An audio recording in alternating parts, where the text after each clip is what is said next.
Mari kita buka kitab kita di dalam kitab 1 Korintus pasalnya yang ke-8.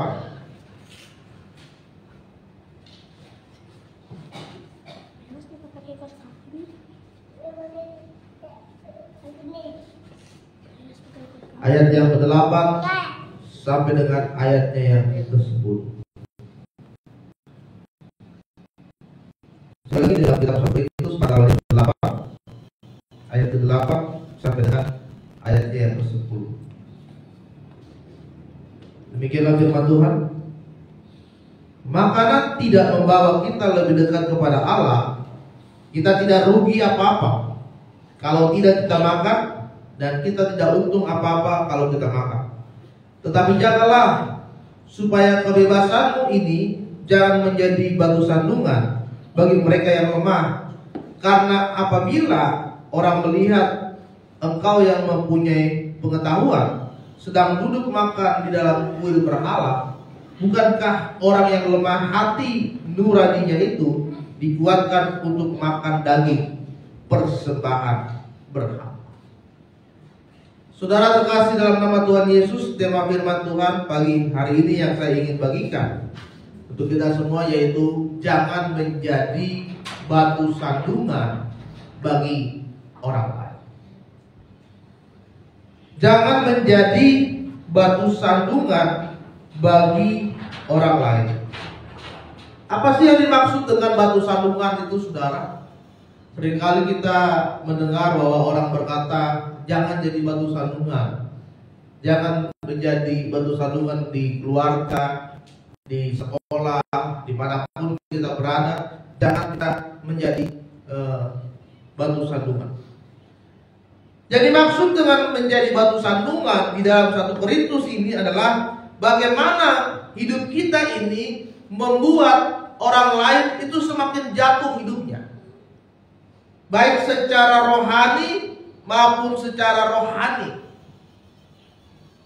Kalau saudara melihat ada batu kerikil di jalan yang kecil saja, tetapi kita tidak melihat batu itu kemudian kita jatuh karena kita menendang batu itu, itulah yang dinamakan dengan batu sandungan. Bagaimana hidup kita ini, saudara, membuat orang lain itu menjadi jatuh, menjadi lemah imannya karena kita melakukan apa yang tidak baik, tidak benar di dalam hidup kita. Dan pada saat ini Paulus ingin menguatkan jemaat Tuhan di Korintus bahwa mereka jangan menjadi orang yang memiliki batu sandungan di dalam kehidupan mereka. Korintus itu adalah sebuah kota kuno pada zaman Yunani. Ini merupakan kota besar. Ini merupakan kota metropolitan, salah satu kota terkenal pada masa itu, saudara. Jadi Korintus itu salah satu kota maju setelah Roma. Di Korintus itu banyak sekali orang-orang pintar, orang-orang intelek, banyak sekali orang yang kaya materi di sana. Tetapi saudara, ternyata orang-orang di Korintus itu memiliki moral yang sangat buruk. Mereka menyembah berhala. Mereka membuat patung-patung sebagai penyembahan berhala mereka, dan mereka menyembah dewa dan dewi. Kemudian mereka memakan daging untuk penyembahan berhala-berhala itu yang diberikan di kuil-kuil, dan membuat mereka itu menjadi batu sandungan untuk banyak orang. Mereka orang yang memiliki pengetahuan, orang yang berilmu, orang yang paham tentang Alkitab dan firman Tuhan. Mereka yang punya harta materi yang banyak, tetapi mereka menyembah kepada berhala. Dan korban-korban penyembahan berhala itu ternyata mereka nikmati juga untuk diri mereka sendiri. Makanya di ayat ke-8 dikatakan, janganlah makananmu itu membawa kita tidak mendekat kepada Allah. Karena orang-orang di Korintus itu mereka makan dari korban penyembahan berhala. Ya. Ada banyak orang makan misalkan lagi disembayangkan, kemudian hasil makanannya itu kita makan. Padahal sudah disembahkan kepada berhala, pas kita makan. Inilah yang Paulus ingin katakan kepada kita dan juga kepada jemaat Korintus pada saat itu. Jangan kita makan apapun yang sudah diberikan kepada berhala. Dan itu yang membuat mereka menjadi batu sandungan kepada orang-orang yang lain.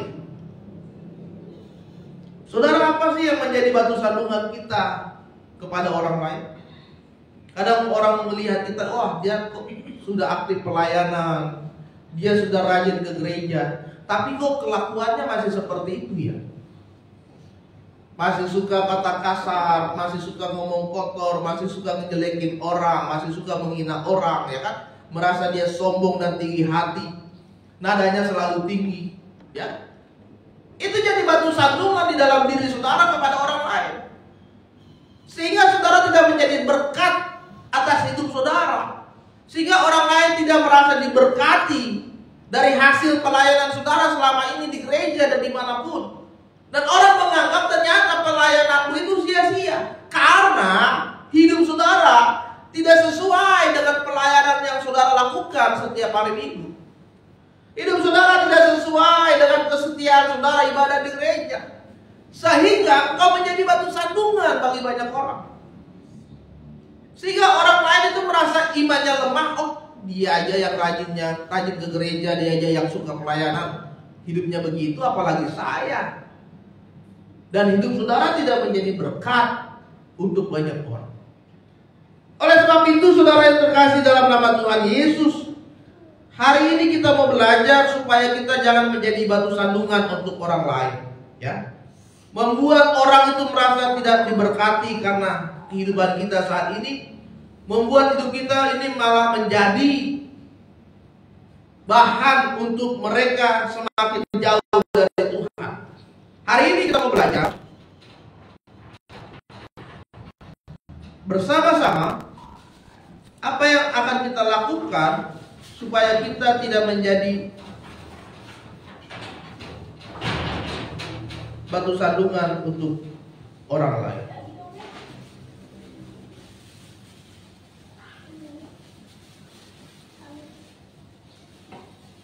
Yang pertama, saudara,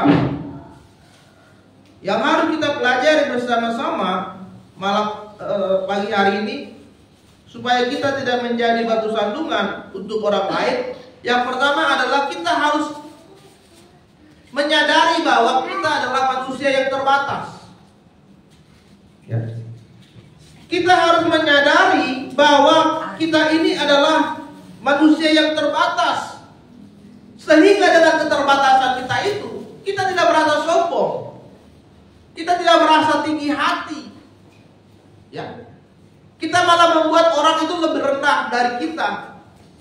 Dan ini yang dialami orang-orang di Korintus pada saat itu, karena mereka adalah orang-orang intelek, orang-orang pintar, orang-orang yang memiliki pengetahuan yang baik, yang bagus, yang bahkan pengetahuannya lebih tinggi dari orang lain. Maka orang Korintus itu merendahkan orang-orang yang di bawahnya, ya. Bahkan mereka menganggap mereka itu tidak bisa berbuat apa-apa tanpa dia. Mereka tidak bisa melakukan apa-apa tanpa dia, karena mereka punya pengetahuan, punya kepintaran yang sangat tinggi.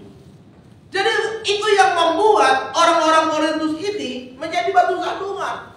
Mereka merasa dia bisa melakukan apa saja. Mereka merasa dia bisa berbuat apa saja, tanpa disadari bahwa mereka itu memiliki keterbatasan dalam hidup mereka. Ya. Mereka tidak menyadari bahwa kemampuan, pengetahuan, gnostik yang mereka miliki itu adalah pemberian dari Tuhan. Kalau Tuhan tidak memberikan mereka pengetahuan dan hikmat, mereka tidak bisa membuat kota Korintus itu menjadi kota yang besar dan kota yang maju. Tapi orang Korintus tidak menyadari itu, sehingga mereka membuat penyembahan berhala dan menyembah kepada dewa dan dewi di sana. Hari ini, saudara, ketika saudara tidak ingin menjadi batu sandungan, sadarilah bahwa engkau adalah manusia yang terbatas. Dengan keterbatasanmu itu, engkau akan membuat dirimu semakin hari semakin menundukkan dan merendahkan diri di hadapan Tuhan. Secara pengetahuan kita terbatas. Ya, ada orang, ya, salah satu tokoh besar, dia punya harta yang banyak, dia punya harta yang sangat melimpah, dan ternyata dia harus bercerai dengan istrinya. Bill Gates adalah penemu Microsoft. Dia membuat semua program-program komputer dan dia menjadi orang terkaya nomor 1 di dunia. Kekayaannya itu sangat besar, sangat banyak di mana-mana. Tapi ada ya satu hal yang dia alami, yaitu dia harus bercerai dengan istrinya. Orang kaya, terkaya nomor 1 di dunia, tapi dia harus bercerai sama istrinya. Ya. Jadi kekayaan itu tidak menjamin kita harmonis bersama dengan keluarga kita. Ini sudah dibuktikan. Bill Gates, apa sih yang tidak bisa dia lakukan? Dia punya uang. Dia bisa lakukan apa saja dengan uangnya. Dia bisa beli apa saja dengan uangnya. Tapi dia tidak bisa membeli kebahagiaan bersama-sama dengan keluarga. Berpuluh-puluh tahun dia menikah dengan istrinya. Akhirnya istrinya menggugat cerai dia dan mereka sudah bercerai. Jadi kita ini terbatas. Ada orang yang memiliki gelar yang sangat banyak, orang yang sangat pintar, tapi satu ketika dia mengalami sakit dan dia tumor otak, dan dia lupa akan semuanya itu. Dia lupa akan semua pengetahuan yang dia miliki, dan dia hanya terdiam karena sudah kena otaknya dan semua ilmunya itu lupa. Ya. Jadi saudara, kita harus menyadari bahwa kita ini terbatas. Bahkan dalam melayani Tuhan, kita juga harus menyadari kita ini terbatas. Ya. Jangan merasa dirimu sangat dipentingkan, sangat dibutuhkan di gereja ini. Di kampung kalau bukan saya yang main keyboard, ibadah gak jalan. Bukan saya yang main gitar, ibadah gak jalan. Bukan saya yang main drum, bukan saya yang singer, bukan saya yang main ibadah gak jalan. Bukan. Itu namanya engkau sedang mencobai Tuhan, sehingga dirimu akan menjadi batu sandungan untuk orang lain. Ya. Jadi yang pertama, sadarilah bahwa kita adalah manusia yang terbatas di hadapan Tuhan. Yang kedua adalah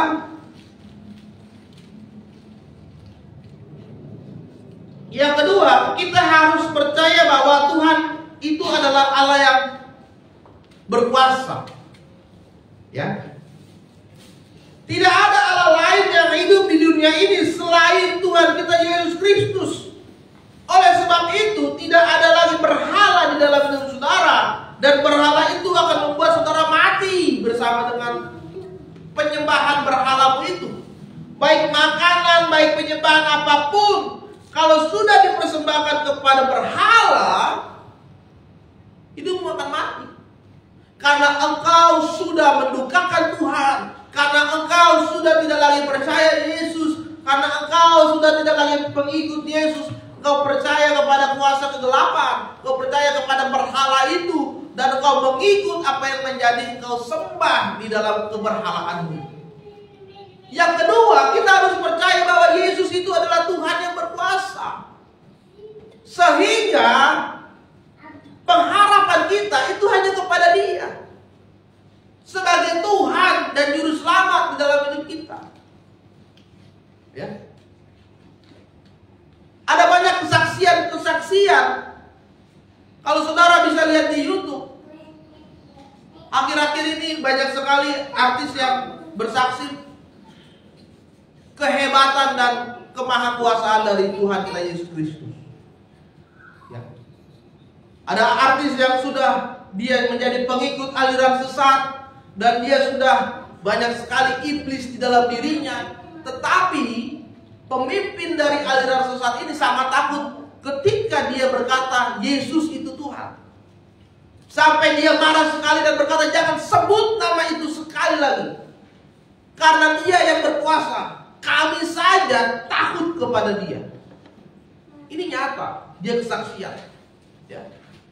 Ada artis yang mengalami perjumpaan dengan Tuhan Yesus dari mimpi. Dia melihat dalam mimpi bagaimana sinar kemuliaan Tuhan begitu menyilaukan dan begitu menenangkan hatinya. Dia mulai cari siapa itu, dan ternyata itu ada di dalam Yesus. Dan akhirnya dia mengikut Yesus.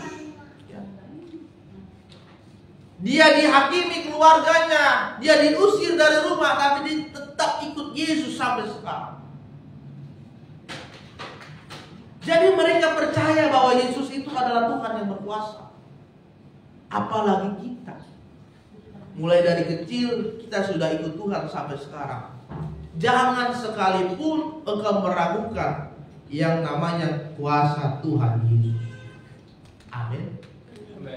Kepintaranmu jangan membuat engkau semakin jauh dari Tuhan. Kekayaanmu jangan membuat engkau semakin melupakan Tuhan. Tetapi itu membuat kita semakin dekat dan menundukkan diri di hadapan Tuhan. Jadi kita tidak jadi batu sandungan untuk Tuhan.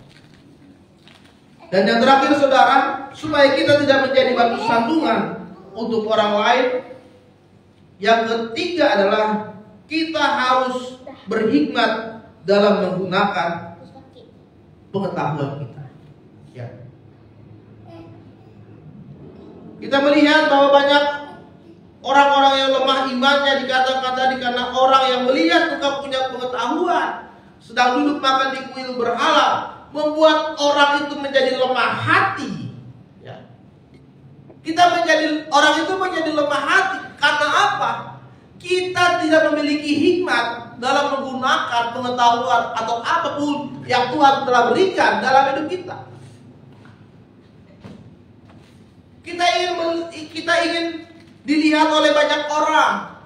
Kita ingin disanjung oleh banyak orang. Kita ingin diikuti oleh banyak orang.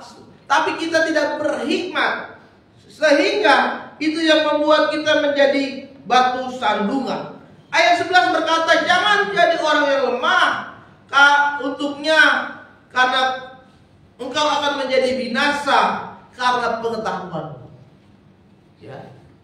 Jangan karena pengetahuanmu membuat kita binasa. Karena pengetahuan yang kita miliki adalah bukan pengetahuan kita kepada Tuhan Yesus, tapi pengetahuan kita kepada berhala, pengetahuan kita pada hal dunia ini. Sehingga firman Tuhan katakan, itu yang membuat kita binasa. Banyak orang pintar di Indonesia ini, tapi mereka melakukan kejahatan, korupsi, merencanakan pembunuhan, merencanakan pencurian. Orang pintar itu. Ya. Tapi mereka tidak berhikmat. Dan itu dilakukan untuk hal yang membuat mereka jatuh di dalam dosa. Saudara yang terkasih dalam nama Tuhan Yesus, hari ini firman Tuhan menguatkan hidup kita supaya kita jangan menjadi batu sandungan. Kita harus menjadi teladan untuk banyak orang. Kita harus menjadi orang yang bisa ditiru, dilihat, diikuti dan dicontoh oleh banyak orang. Jangan biarkan dirimu membuat orang lain semakin lemah hatinya. Jangan biarkan dirimu membuat orang lain semakin jauh dari Tuhan, karena engkau melakukan apa yang tidak benar.